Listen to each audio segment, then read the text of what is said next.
Ada momen dalam sejarah ketika segalanya tidak akan pernah sama lagi setelah momen itu. Ya, saya ingin berbicara dengan Anda tentang momen tersebut. Jadi mari kita langsung ke renungan kita. Dalam Matius pasal 1, Alkitab berbicara tentang kelahiran Yesus Kristus dan itu sangat indah.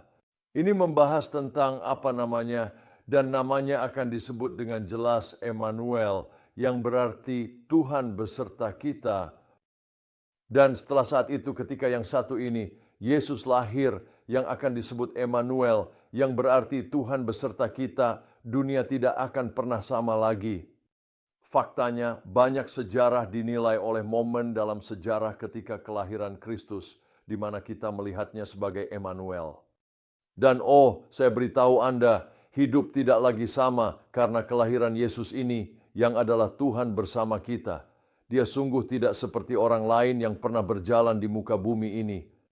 Dia sepenuhnya Tuhan dan dia sepenuhnya manusia. Dia hanya Tuhan bersama kita, Emmanuel. Dan ketika kita melihatnya sebagaimana adanya, ketika kita melihat kembali dan merenungkan momen sejarah itu, maka hidup kita tidak akan pernah sama lagi. Nah, dengarkan, ketika sebuah gereja melihatnya apa adanya, gereja tidak akan pernah sama. Ketika sebuah bangsa melihatnya apa adanya, bangsa tidak akan pernah sama. Saya beritahu Anda, ada momen besar dalam sejarah di mana Tuhan bergerak di negara Rumania. Dan Rumania, Tuhan telah bekerja dengan cara yang sangat kuat dan sangat penuh untuk mengubah bangsa itu. Tetapi itu dimulai ketika orang-orang berkumpul di alun-alun utama di Timisoara dan seorang pendeta berkhotbah. Terjadi tragedi besar di mana orang-orang Kristen dianiaya dan orang-orang Kristen menderita di tangan polisi rahasia Securitate. Tetapi saya beritahu Anda, satu momen ilahi sebagai seorang pendeta adalah berdiri dan berkhotbah. Tiba-tiba roh Tuhan mencerahkan hati orang-orang dan mereka mulai bersorak, yang berarti Tuhan bersama kita. Tuhan selalu bersama kita. Tuhan selalu bersama kita. Berarti Tuhan selalu bersama kita.